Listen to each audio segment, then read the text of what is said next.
as the impeachment proceedings officially starts, hopefully today, ano ang pakiusap ng palasyo sa mga senator na tatayong judges? Kasi alam naman po natin na maraming kaalyado si Vice President Sara Duterte sa Senado. Alam naman po natin ang impeachment trial ay trabaho po ito at mandato po ito sa Senado. Hindi po kailangan na makialam ang Pangulo sa sinabing mandato ng Senado dahil meron po tayong separation of powers.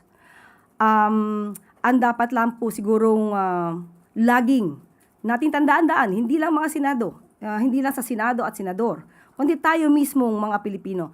Ang dapat na managot, ayon nga sa Pangulo, ay dapat na managot. So, wag na lamang siguro maging daan ang sinuman sa pagtakas ng mga dapat na managot.